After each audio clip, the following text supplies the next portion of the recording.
Okay. So we got a taste of using for loops on Tuesday. And for those of you who weren't there, don't worry. I'm going to be going over for loops again, just like we haven't, as though I barely mentioned it on Tuesday. So no worries about that. But the next 3 lectures are basically going to focus completely on for loops. This lecture, we're going to go over for loops and the different ways it works. We'll also do the first, this will also involve the first of 2 times that we're going to be we're going to be approximating pi in this class.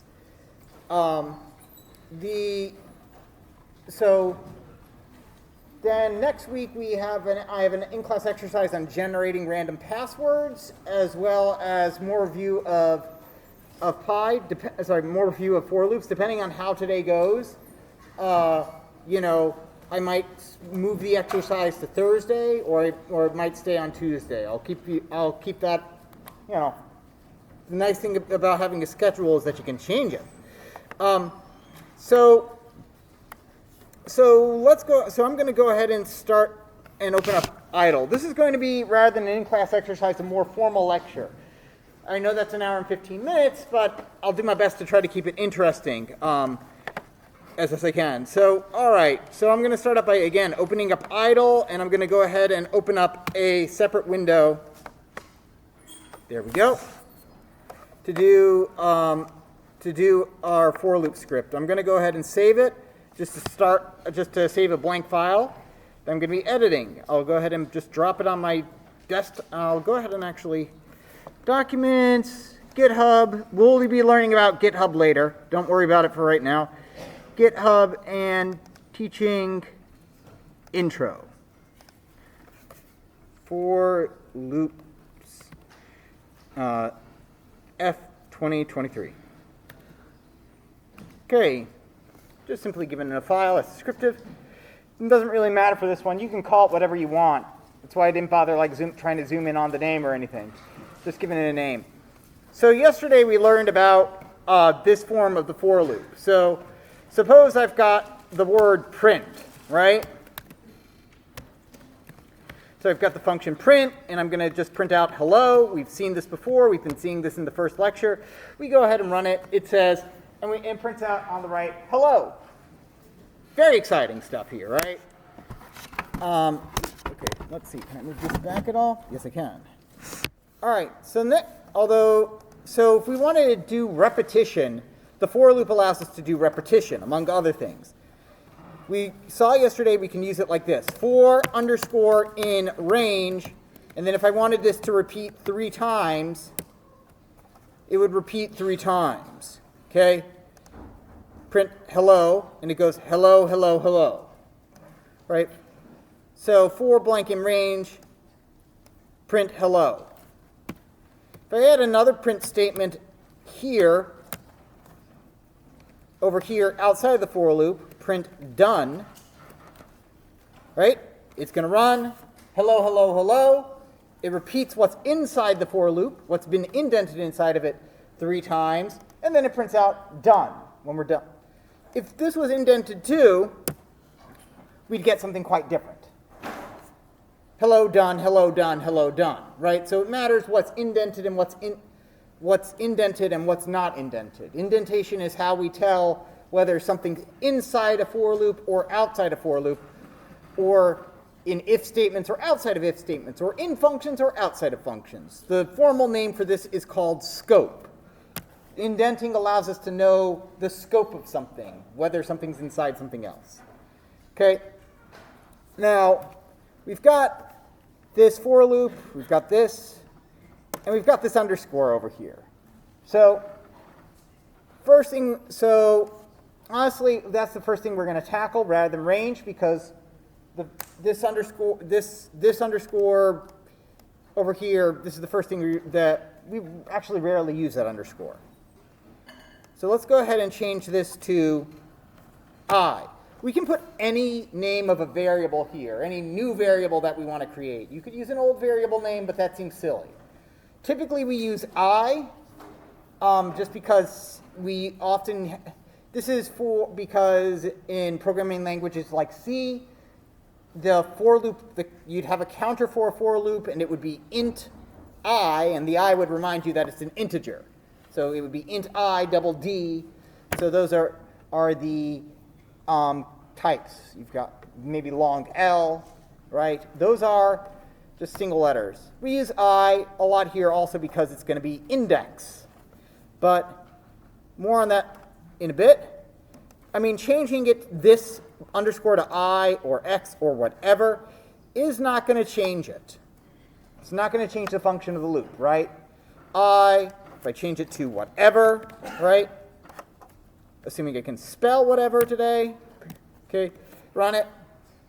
It's going to print out hello, hello, hello, done. It doesn't change it. This is going to be what it's going to be. I'm going to change it back to I because I is very short to print. So we're going to go ahead and use print to basically examine what's happening here.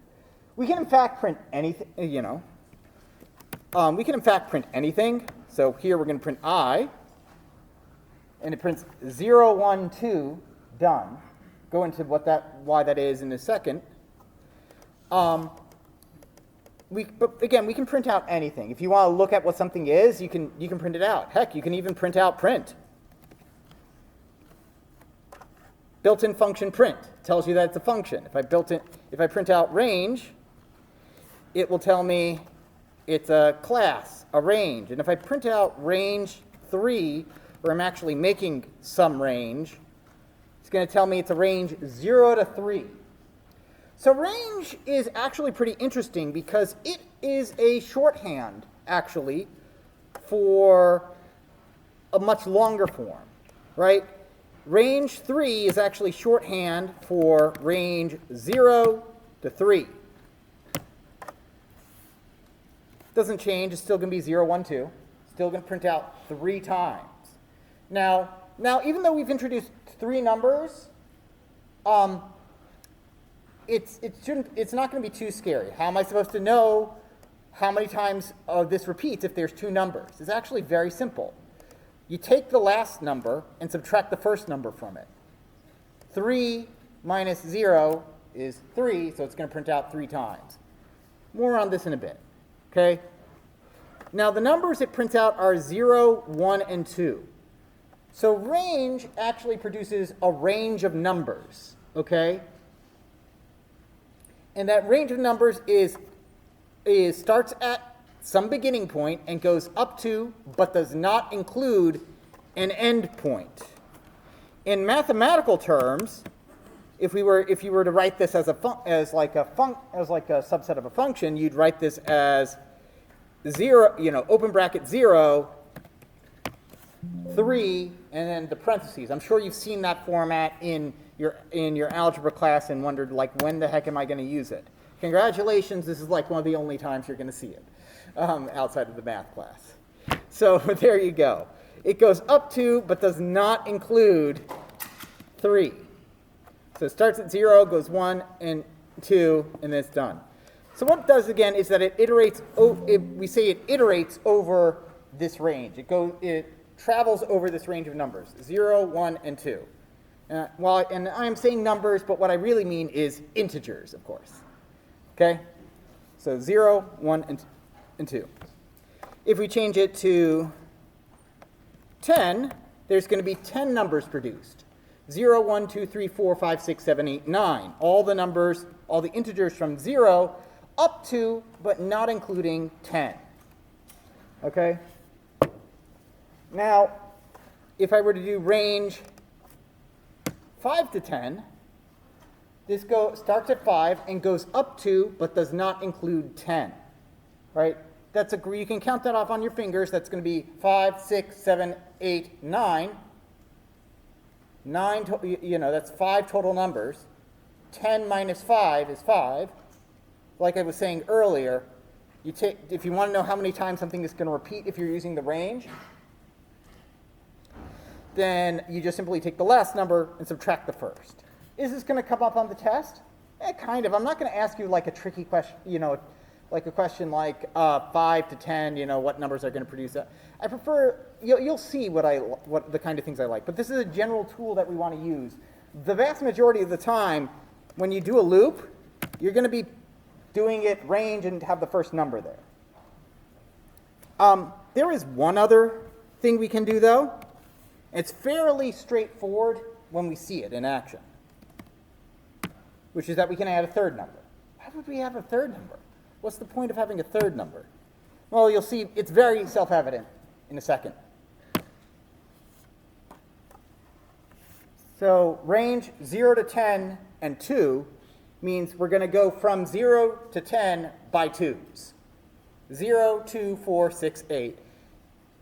And at that point, I don't really have a helpful equation that's useful for you, because that's as easy as doing subtraction. Subtraction you can pretty much do in your head. This one you have to do algebra, and that's annoying. So, but anyway, this is also pretty rare, having three numbers, but it's a useful way to do things. But for the most part, we'll be using I to iterate over a range of numbers. Okay? We'll iterate over these things. So what happens in a for loop is that the first time is that, let's go back to 0 to 3, or range 3, keep it simple. What happens here? We go into the for loop.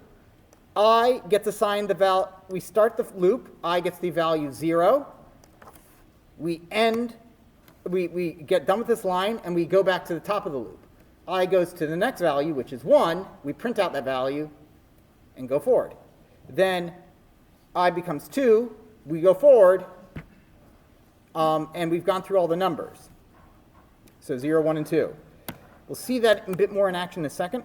That's not the only thing we can iterate over. We can iterate pretty much over, well, anything that's iterable, as we like to say.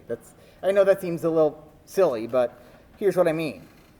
The other one, in this course, not quite yet, but in this course in general, we have three things we iterate over: ranges, strings, and lists. That's pretty much it. We're trying to get a grasp on range. Strings we've seen, and it's actually fairly straightforward once you see it. So let's go ahead and for letter in not range, but in, let's see, word is equal to hello.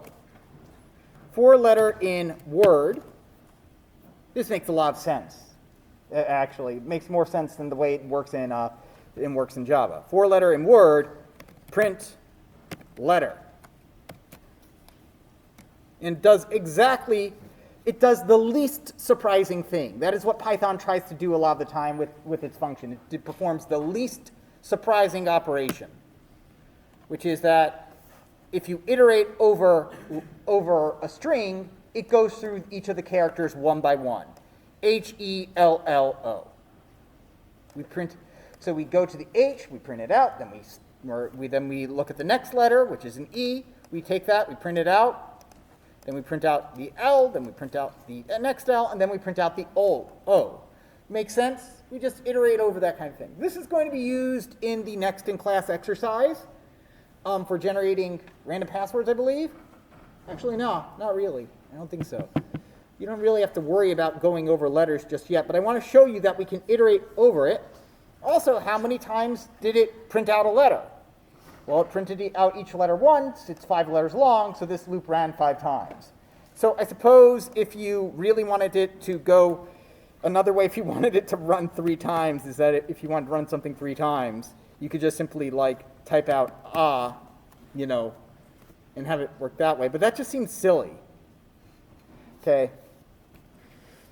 If you want to know exactly how long something is going to print out, if you want to specify how many times something is going to repeat, we're going to use range to do that.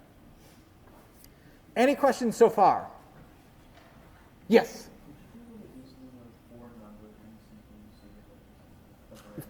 For each number in a sequence? Yes, and that is a list. We'll be getting into lists later. But for those of you who are listening in on that, a list, what we'll be talking about in later chapters, essentially is a single variable that holds not just one piece of data, but a bunch of pieces of data. So it would look something like my list is equal to, and in this case, a bunch of numbers, 2, 3, 4, 5, 6, 7. And that is something you can iterate over. We use brackets for that. That's not going to be on the first exam, but since people asked about it, it's one of the nice things built into Python. Those of you coming from another programming language, right? So if you're new to programming, completely ignore what I'm saying right now. Those who are coming from another programming language, Python does not have arrays. That's a lie. It does have arrays. They're built in underneath in C, but you really don't access them. You go ahead and assume that Python's already optimized it. Python doesn't really use arrays. You use lists for everything else, and you treat them like, initially you'll treat them like they're arrays, and then you're going to treat them like what they actually are, which is array lists.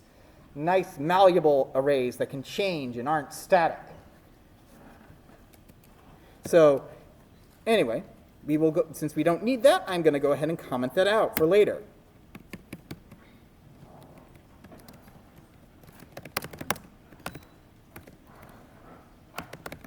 Okay. There we go. All right. So now one of the things that we're going to be doing today is we are going to be using for loops to approximate the value of pi. We're going to do something that's a very common pattern, I call in this, and the textbook calls. Basically some kind of format of code that basically a tool that we can make and use a whole lot. And it's called the accumulator pattern. Basically a running sum. What do I mean by that? Suppose I wanted to know the sum of all the numbers from 0 to 100. If I wanted to add them all up, and I want to know the sum of all the numbers from 0 up to 100, not including 100, like the sum of all the positive integers below 100. Now, I could just, hit the calculator and do that, but it would be rather tedious. What we can do instead is use a for loop. If we don't happen to know a formula or anything like that, we can use a for loop to calculate that. Okay, we'll start out with, let's go with 5, because we can do that in our heads. The way we do that is that we use some accumulator. And what we do is that we'll create a variable. We can call that's our accumulator. We can call it. I call it total, because that's much shorter and easier to spell than accumulator. Some people you might instinctively go, oh, if it's a running sum, why don't I just call it sum? But if you type sum, you'll notice something interesting happens. It turns purple, meaning it's a built-in word. This is a built-in word in Python. Sum is actually pretty useful. Let's go back to our list. If you grab a collection of any type, and here I'm going to just toss it into the output. So watch the right side of the screen for a second over here. Sum, then of this list that we produced earlier, it does basically the job that we want to do. Okay, we're not going to be using that right now because we'd have to learn about lists first. We kind of want to know how does this work underneath the hood. But if you basically use this as your variable, you won't be able to use that in the program you write. Okay, so avoid using. Python's pretty cool. It doesn't lock you out from using sum. It just says, just warning you that sum is one of the things that's built in. So long story short, just use total for your accumulator or some other variable name. And so what we do is that if we want to add up the sum of all the numbers from 0 up to, but not including 5, we will iterate over each of the values, and we're going to add them to total. We do that by doing this over here. Total is equal to total plus I. And now I'm going to print out something a bit more useful over here. We're going to print out total comma I. Right? The idea here is that we're going to add it. Basically, we're going to print out what the value we just added. Actually, let's go ahead and change that. The value we just added into it and what our running total is. So let's take a look at the end result, and then we'll walk through it. And that's part of the reason I printed it out like this, because that does let us walk through it. 0 1, 1, 2, 3, 3, 6, 4, 10. And now the first, when we do print comma something, when we do print something comma something, I should say, variable comma variable, what it does is that it prints out the first thing and then it puts in a separator. By default, that's a space, and prints out the second thing. So if you've got a lot of things you want to print, you can just sort of list them out and separate them by commas. You are able to change what's between these things, by the way. It's pretty cool. You can actually say, hey, instead of separating them by spaces, I want to separate them by a tab, which you would do by doing this. And then it would do so, and it makes it a bit more, makes it a bit nicer looking, but we don't need to worry about that. Just know that you could do that if you wanted to. Okay, total. For I in range 5, total is equal to total plus I. So what this does over here is that we start at 0. Total is 0, so we do 0 plus 0 is equal to 0. And we store that 0 in total. That's what the first line does. The first iteration basically does nothing because we're starting at 0. We start at 0, go up to, but don't include 5. Okay, then I is equal to 1. We look at total. What's total's value? It was 0. Total's value is 0. We're going to be adding 1 to it. So 0 plus 1 is 1. Store that in total, and we get 1. Okay, now I becomes 2. We're going to take total plus I and add them together.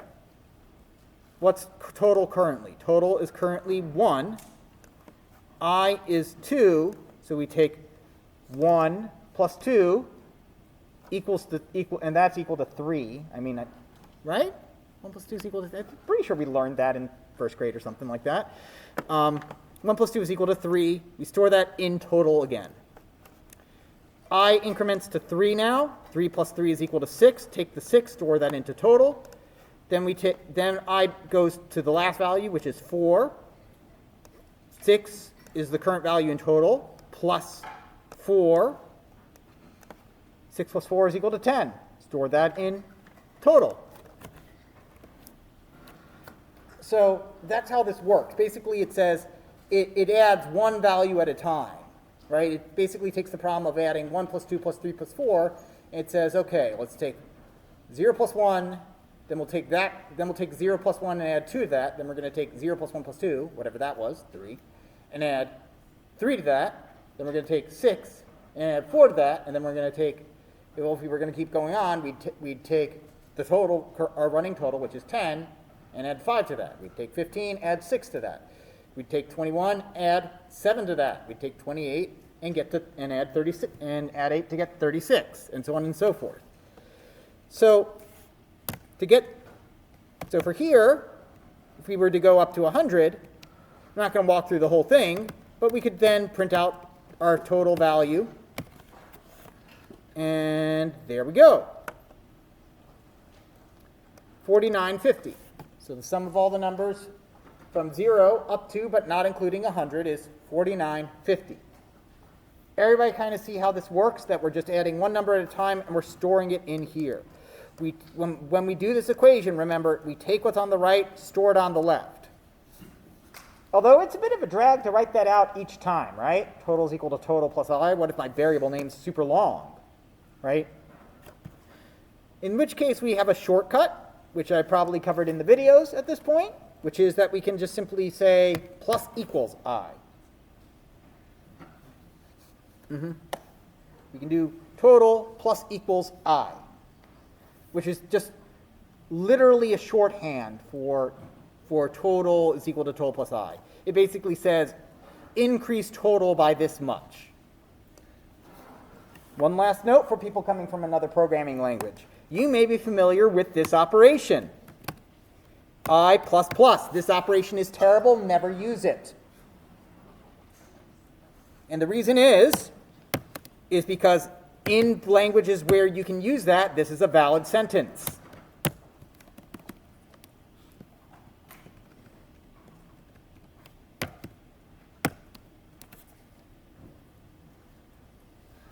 which is just simply I plus plus plus plus plus I. If you're coming from another, you don't, and you never want to get into a situation where you're kind of writing this even to show off. It's just because you're not going to remember what you did a year ago, and you're just going to make everybody mad at you. Python does not have plus plus. It does not have minus minus. Use plus equals 1 if you want to increment by 1, and minus equals 1 instead. Readability is kind of the king in Python. We want to make our code readable and understandable. All right, so now that we've learned a bit about for loops, let's talk about application. So pi, as you well know, is an irrational number, meaning it goes on forever and ever and does not end. So we basically, now, if we look at it, now most of us, if I needed to define pi, I would probably just plug in 3.14159 or 3.1415. It doesn't matter. There's basically two types of ways to memorize pi, which is you memorize the number of digits of pi, a certain number of digits of pi, because that's how many are on the page, or you memorize like 5 or 6 decimal places because you don't really need more than that ever. Okay? 3.1415. Python it does have pi built into it. We can import the math package, and as you might imagine, that has all the fun math stuff. In fact, I'm not going to bother using it here. I'll just do it on this side over here in this shell. Do import math and type math.pi.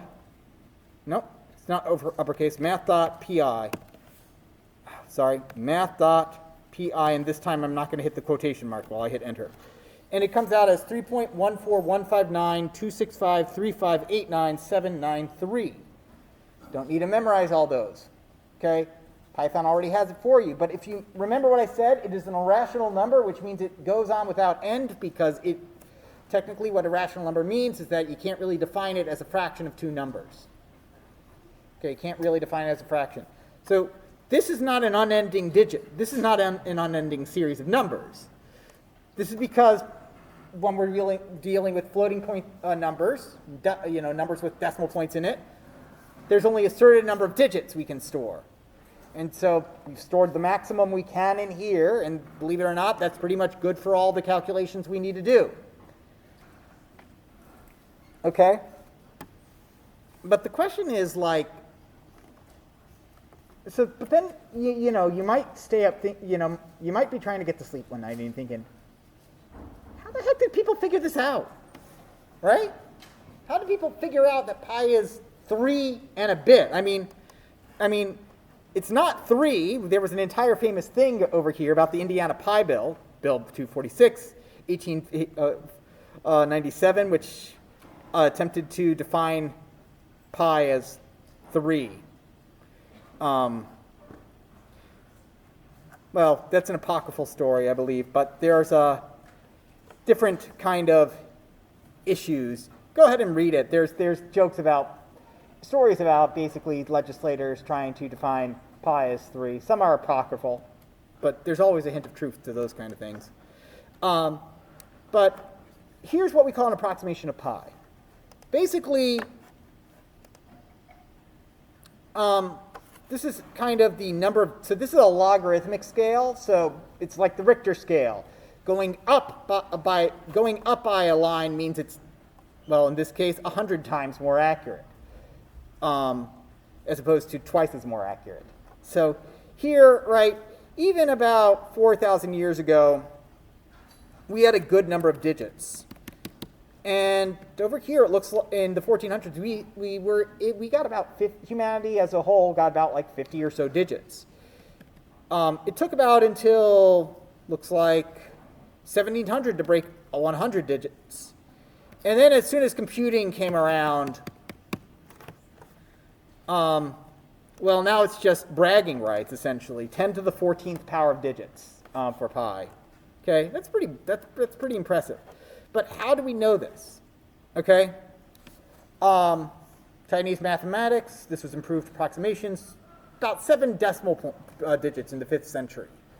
35 digits by the beginning of the 17th. The record of manual approximation is held by William Shanks, who calculated 527 in 1853. Or rather, once again, this is best manual approximation that we know of. Remember, the further back in history you get, the more flammable things were, so to speak. So, regardless, June 2022, with the 1 trillion digits. Nice. 100 trillion. All right. So, some Egyptologists claim that they used a fraction to figure this out. This is actually pretty common. 22 over 7 gives you 3.14, and remember it's 1/5, so it's 3.14, and then we've got a 2 that's wrong. Right? Then we've got 25 over 8, 3.12. 256 over 81, 3.16. Okay. This one's pretty good. 339 over 108, 3.139. Now this one, again by a Chinese mathematician, Louis Hu. I don't know how to pronounce Chinese names, unfortunately, at the moment. But this one is, in the year 263, was defined between 3.1410 and 3.1427 by putting a 96-agon and a 192-agon, and had this fraction that gave 3.1416. Another Chinese mathematician gave these 22 over 7 that we've seen before, as well as 355 over 113. So there's a lot of different ways to calculate this, but where basically these come from essentially geometric calculations, right? We mentioned over here 96 to a 96-agon and 192-agon. Basically what we were doing the last exercise, instead of using a circle, we used a big polygon. Okay? Now, on the other hand, eventually mathematics got to the point where people were finally using something that was rational for using a numerical system. Arabic numerals, which came from India, because naming is amazing. Naming things. Anyway, so when I was learning this in school, it was called the Leibniz series, and as basically again history space, we basically discover actually it wasn't Leibniz who discovered this. Somebody else discovered it a bit earlier. It's now called Mahava Leibniz. We see the same thing with the Hamiltonian path and the Rudrata path. Basically the same thing. Both people discovered it independently. Okay. But in these cases, we use what's called an infinite series to calculate pi. Basically, we just simply calculate a series and go as far as we can with it. Technically, it calculates pi over 4, so that's what we're going to use instead, because it's a lot easier to think of, because we get to remove this encompassing 4 over here. So the Madhava-Leibniz formula, or the Leibniz series for pi, gives us pi over 4, and it's this repeating pattern. And you can pick up on that pattern pretty easily. It's 1 minus a third plus a fifth minus a seventh plus a ninth minus, the next one would be 11, plus 13th minus a 15th, and so on and so forth. Now the idea here is that if you do this and get to infinity, this is going to be equal to pi over 4. Of course, you can't reach infinity. So the idea here is that the more addition subtraction pairs we do, the more numbers we put in, the more accurate this result is going to be, right? The idea here is the more we do this, the more accurate it's going to be. That's what we mean by an approximation. This is why we call it an approximation. It converges fairly slowly, and there's a mathematical proof. This is not a proof class, so we're not going to go over that. But the idea here is that but since this is a series that the accuracy, we can see the accuracy improve as we do loops, this is really good practice for us. Why? Because it requires us to basically take a problem and break it down.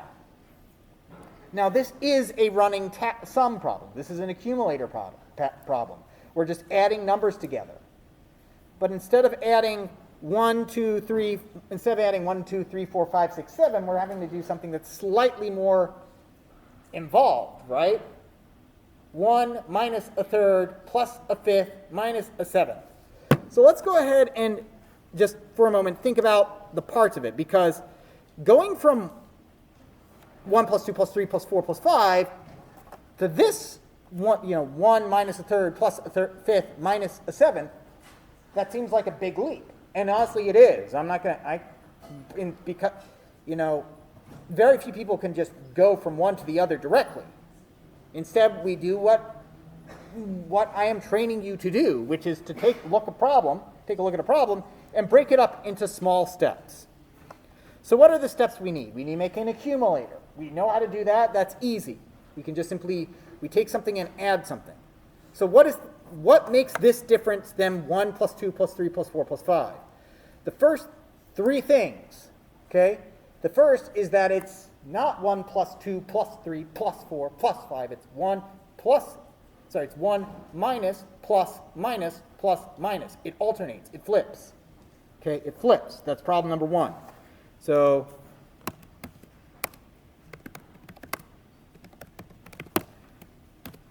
might as well write them down.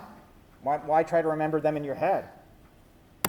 Next one, instead of 1 plus 2 plus 3 plus 4 plus 5, the numbers go up sequent by 2, right? It goes 1, 2, it goes 1, 3, 5, 7, 9.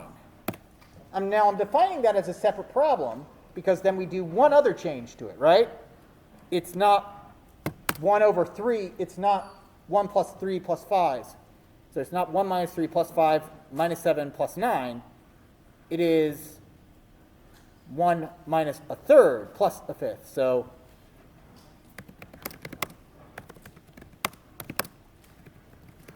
but that's three changes that we have to make to our basically our formula, or the way we've seen how to do something over here, right?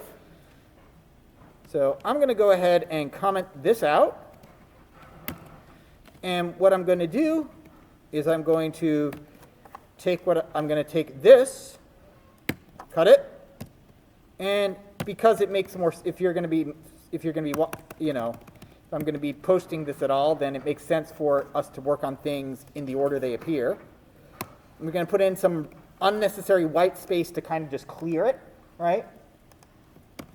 Again, you don't need the white space here at the bottom. The reason I added it is so that you can, so that we can start at the top, so that it looks like we're starting a new file, even though it's all the same file. Okay. So handle flipping from specifically the sign 1, 3, 5, 7. Okay, and make the numbers fractions. Okay. So let's go ahead and say so this is our value, pi 4. We're going to call it pi over 4. That's what this is. It's equal to 0. For I in range. Now we're going to do 100 of these and see how, we're going to add 100 digits together. So we'll start out. Well, actually, I'm not going to start out. I'm just going to write what I want. Let's do it. Go ahead and do for num in range. And I'll put in 100 right over here. Okay? Pi 4 is equal to pi 4 plus number. I'm not going to use the shortcut because I might need to make changes as I'm doing this. And then print out pi 4. So we still have to make our all three changes to this.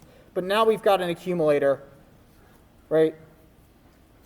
So which of these three do we want to handle first? I'm not asking that as which is the correct answer. I'm asking which of these do you want me to see handle first? Because they all got to get handled. Doesn't matter what order we do them in. Flipping the signs, going up by 2s, or making the numbers fractions. Yes. Sorry? Fractions. You want me, okay, we can do fractions first. Okay, to make the numbers fractions, is actually not so bad. All we have to do is just do 1 over the number, right? Fairly straightforward over there. Now, now that we know how to do it, we can always remove it and put it back afterwards if we need to see the effects of it. But now this will become 1 plus 1/2 plus 1/3 plus 1/4. So let's go ahead and see that. Oh, we get a division by 0 error. Good thing we test these things, right? Why do we get a division by 0 error? Yeah? Right, because the range starts at because the range of numbers starts from 0 up to, but does not include 100. Okay? And just like and honestly, this is kind of the expected answer you'd get if you divide by 0. A error, right? Your math teachers tell you can't divide by 0, so, I mean, they're right, your computer can't. And that's effectively saying, as effective as saying a human can't, so we'll start at 1 instead. 1 plus 1/2 plus 1/3.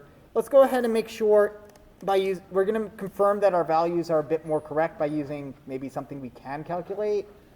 Like, let's go ahead and do 1 plus 1/2 plus 1/3. So that will be, yeah, it seems about right. 1 plus 0.5 plus 0.3 repeated, right? So, all right. And if it holds for the first few numbers, it's going to hold for the rest of the numbers. Now that seems like an assumption. I call it induction, which, again, you'll be seeing later in your mathematics classes. All right?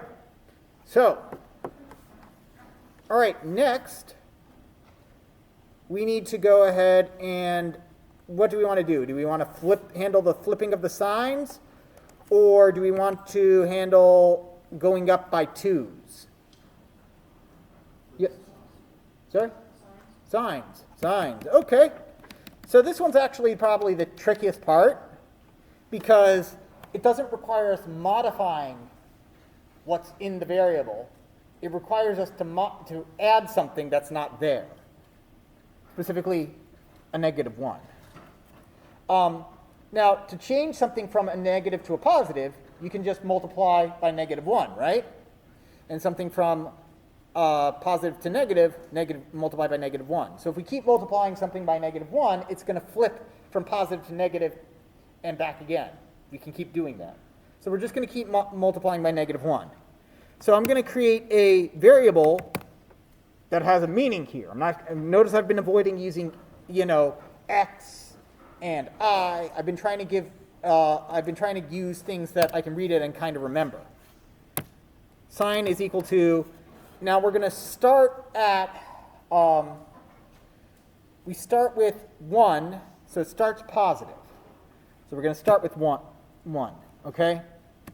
And what we'll do is that we'll say pi over 4 plus, and then we'll do sign times 1 over number. Okay, and then this is why this was probably this is the hardest step for this. But once you see it, it makes total sense. We'll add one more line, right? We're not going to try to do everything in one line. We're going to do one more line over here, which is we're going to say sign is equal to sign times -1. Once you think about this, of course this was the answer. That's one of the more annoying things about programming, by the way. Once you see the answer, it's like, oh, that's obvious. Why didn't I come up with that? Just because of the way human brains work. Remember that. Human brains are very good at seeing what they want to see or trying to change things, but adding things that are not there, that's something that you got to remind yourself, okay, I can always do that. Sine pi over 4. So over here, what this is going to do is that for the next calculation, it's going to multiply the 1 by a -1, and thus we're going to store -1 in here. And then when we go to the next number, it's going to it's going to multiply it, that -1 by -1, which gives us +1. So now let's go ahead and run this, and we'll go ahead and see we get 0.69817. Actually, and this I'm pretty sure is a fairly famous series, because it will because it basically hammers in on that point, close to that point of 0.7, essentially. So over here, so now we've got basically one more change to make. But before we do that, we should actually probably make sure we know what the answer is going to be, because I know a few digits of pi off the top of my head, but pi over 4.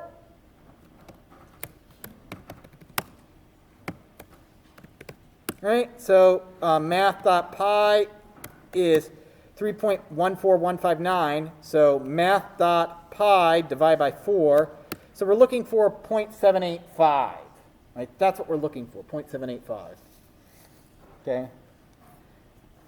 Okay, now what we need to do is, for this, is we need to, for this last one, there's a few ways to do this. The first is kind of the obvious way, which is to go up by 2s. Use the range to our advantage over here.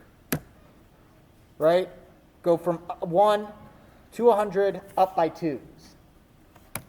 And this solution's good because it's kind of straightforward. And if we do that, we get to 0.780. And if I up this by an order of magnitude, we get 0.78489. That's pretty close to 0.785. So this does look to be getting close to our answer. Okay? Now, we can actually give ourselves, this is pi over 4. We can actually make this a bit more familiar by multiplying by 4 and getting pi instead. Okay?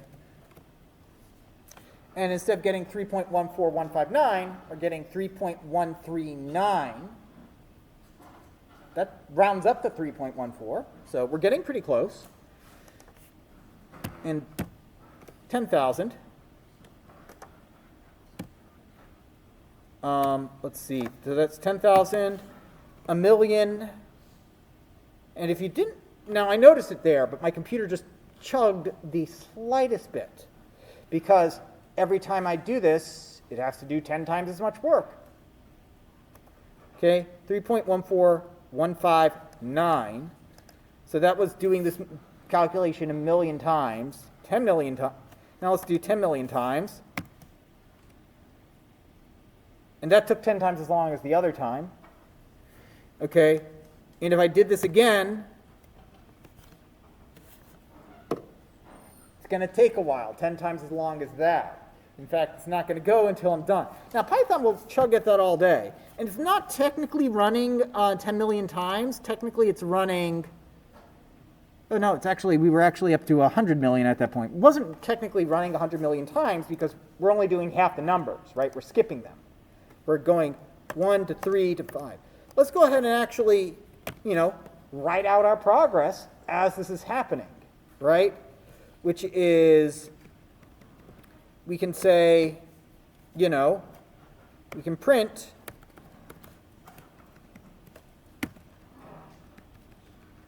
kind of print out the number. So we were kind of doing this silently, but one thing we could have done along the way was print out the number as we were adding it. We could do this. We could have started printing out the number. Then we could have printed out not 1 over number, because that would be a decimal value, but 1 over 1 plus the number. 1 over, and then we'd have to turn this into a string in order to add them together. I'll talk about string addition in a second. And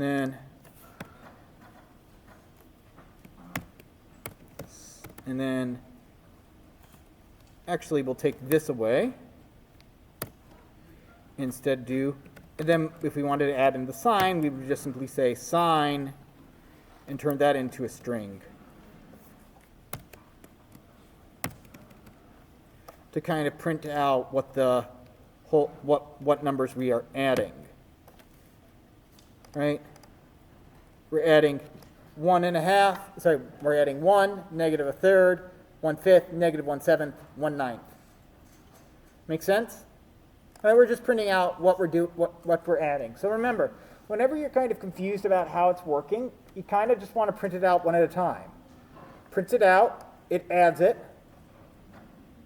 right? And so we basically adds up the sum of these numbers. Now, this is a very slow approximation for pi. Now, we've been talking about pi for a bit, but I just want to back up for a second. It does have a formal definition of pi. It's a ratio for the circle's circumference to its diameter. And I want to point out about this. Now, I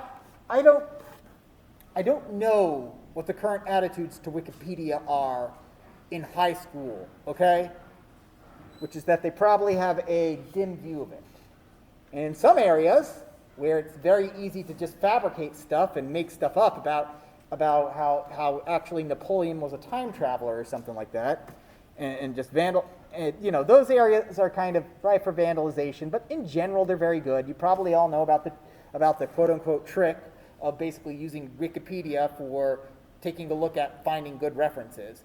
But it turns out for mathematics and computer science, Wikipedia is like the best because we have these great animations. For people who are extremely visual, right? It is the ratio of the circumference to the diameter, and we can see that in this animation here.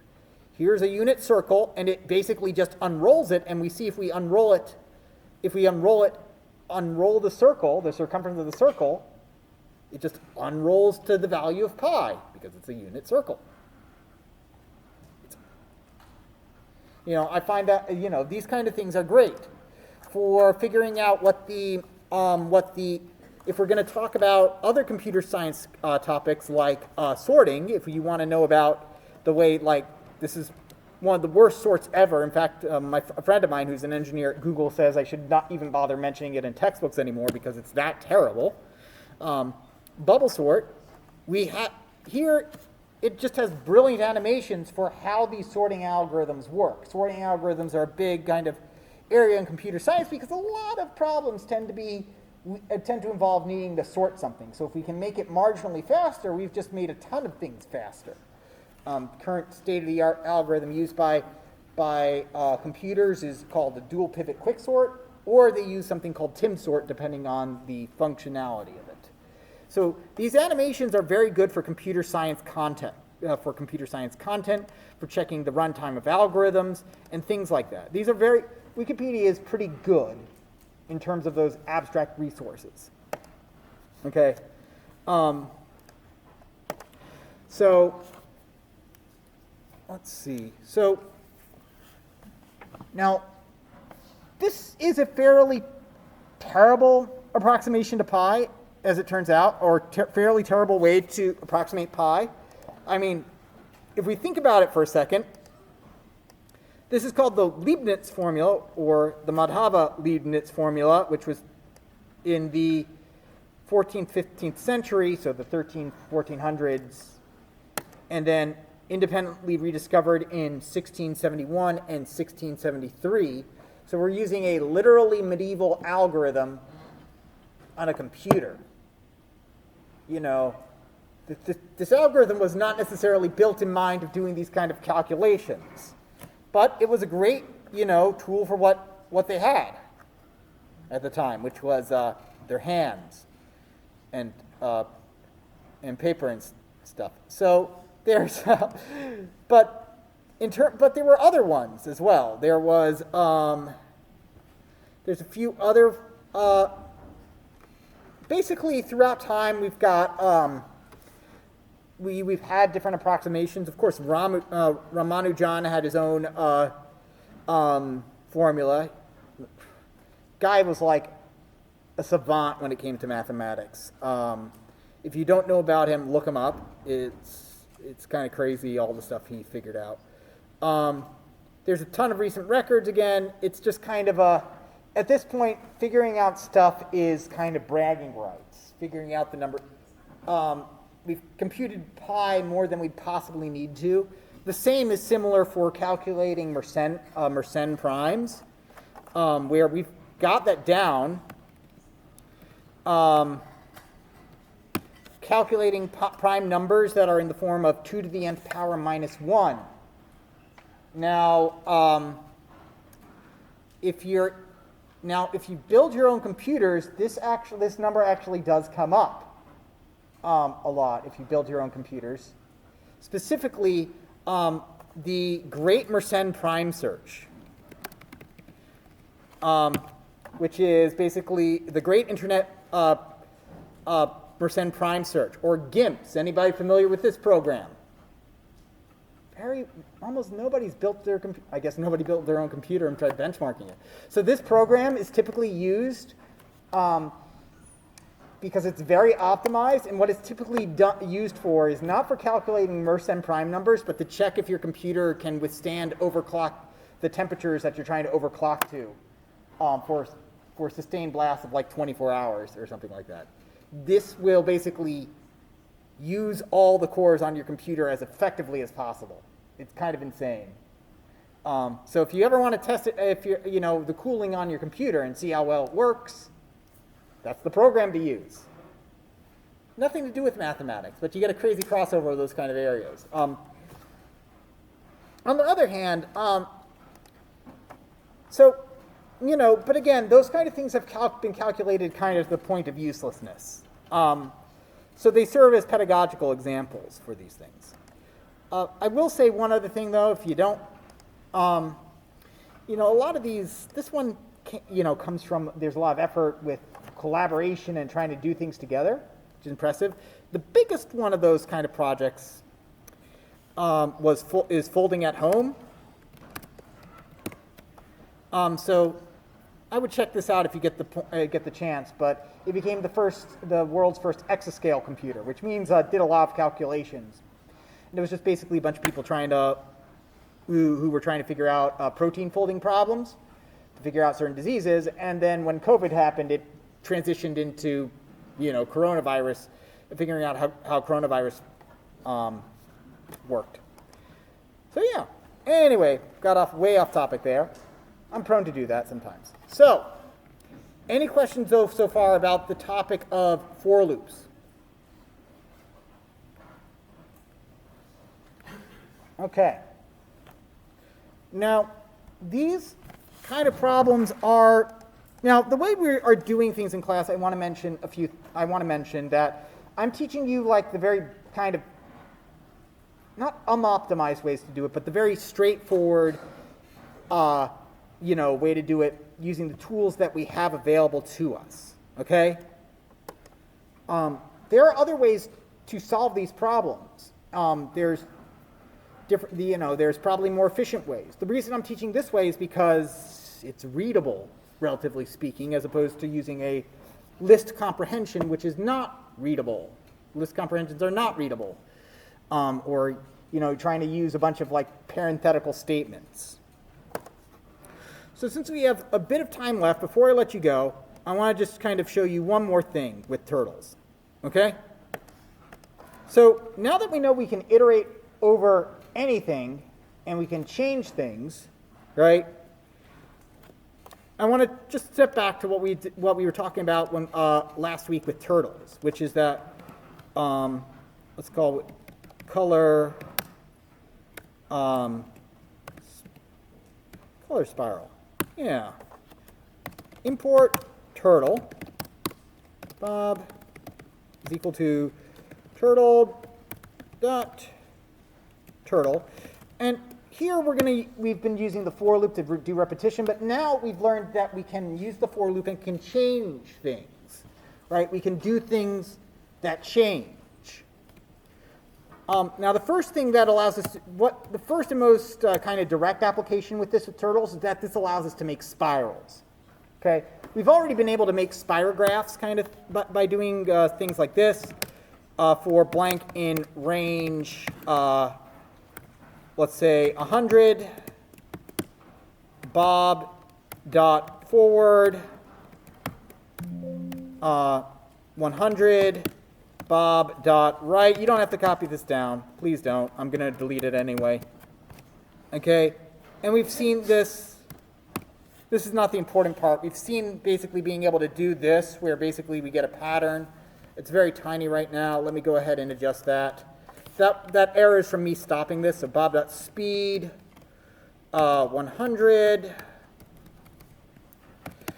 bob dot set shape set is that a thing I can do? Bob dot set or is it, can I do bob dot size? Bob dot shape size. There we go. 2 and 2. I'm just doing things to make it more visible. Okay? That's not more visible. Okay? Let's go ahead and change this to 500. There we go.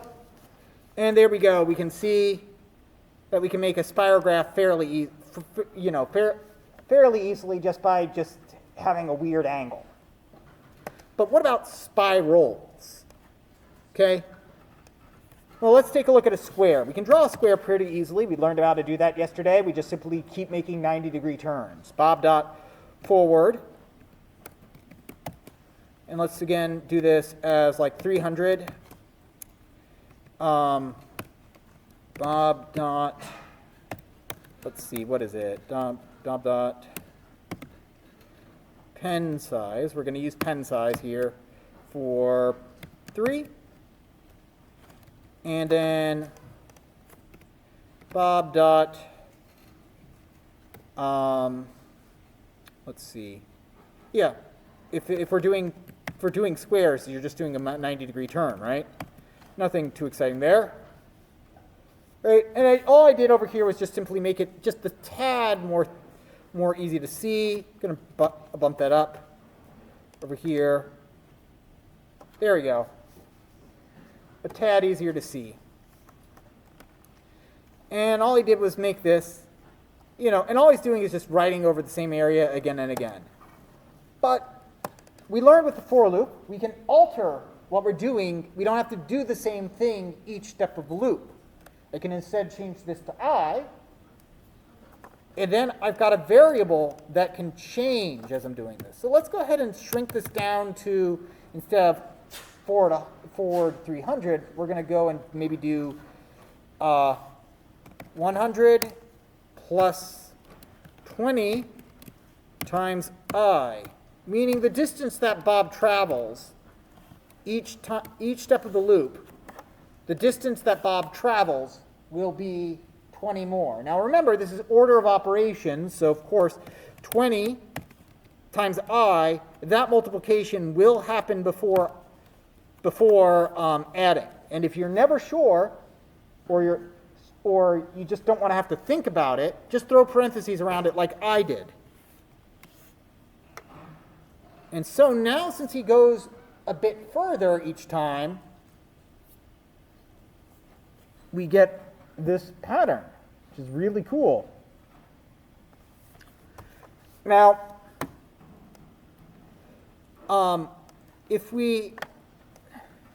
we also learned that we can iterate over different things. Now, one of the things we can iterate over is a list. We learned about iterating over a string. We can also iterate over a list. And a list, again, looked like this. This is something that you don't have to do. I just find this funny or fun. Right? It looks like this, a list of things between brackets. And you can iterate over that. Like, for instance, over here, if you watch on the right side, if I do for thing in this, and I'm just calling it thing for the sake of it, you can do for loops in here as well, in the REPL. Print thing. It just, it does, again, the least surprising thing. It goes 2, 3, 4, 5, which are the 4 values I plugged into it. Okay? So what I'm going to do over here is, I think, fairly straightforward if you catch on to this, which is colors. Let's see. Actually, that would require me doing something else. So, okay. Colors is equal to, you know what, I'm going to do this anyway. Colors equal to red, green, blue. We're just going to use primary colors here. And actually, we'll just do red, green, blue over here because that fits in the line. Okay. And if I were to do something like, if I were to make another turtle, Alice is equal to turtle. I'm building up to what I'm doing. I have to do a few things. Turtle. Okay. And then I'll do the same thing for Alice, which is I'm going to set her, I'm going to say, Alice, please be bigger, please draw thicker lines. Okay. For Cole in colors, Alice dot color, change the color to that color, Alice dot forward 200. Actually, no need to make Alice go fast for this. And then Alice and dot turn, and because we've got three colors, I'm going to do triangles here. Turn 120. Not turn, but it's right. Okay, and if we run this now, Alice drew her triangle, and what she did is that she moved forward in red, then changed to green, then changed to blue. We can iterate over these things as much as we want.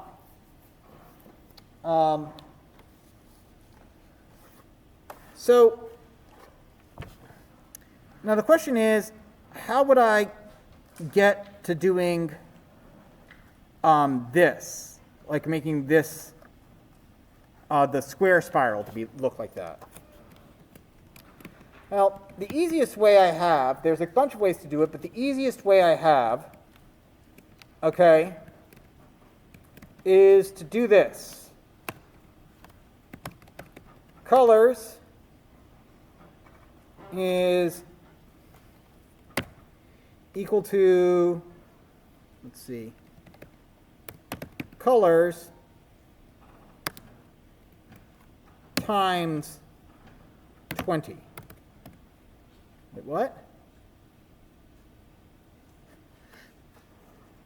In the world? So first off, a weird thing you can do so first off, we've seen you can do mathematical operations with strings, and the same kind of thing applies for lists. For instance, I can do AB plus BC, right? And that gives me ABBC, right? AB times 3 gives me AB. Again, Python does the least surprising thing. So if I'm going to multiply a list by 3, or by 20, the least surprising thing it's going to do is it's basically going to replicate this list 20 times. So instead of having red, green, blue, it's red, green, blue, red, green, blue, red, green, blue, red, green, blue. We've got it repeating now. Okay? Distance is equal to 100. And now what we're going to do over here is that I'm going to say we're going to move forward the distance. And then I will say distance is equal to distance plus 20, rather than trying to overcomplicate it with some other way I was doing it. And now, instead of going over the range, I'm going to say colors. Or let's say for Cole in colors, Bob.color is the Cole. We move forward the distance, we turn right, and then we chain, and then we increase the amount of distance he's going to move next move. And now we get a pretty cool pattern. We get some alteration to the color. I mean, we can also change this up a bit. We could say blue, yellow. Having 4 would just simply make each side be the same, right? make each side be the same, but if we add in some other colors, it actually starts alternating, which I think kind of looks, and I think the asymmetry is a bit more interesting personally.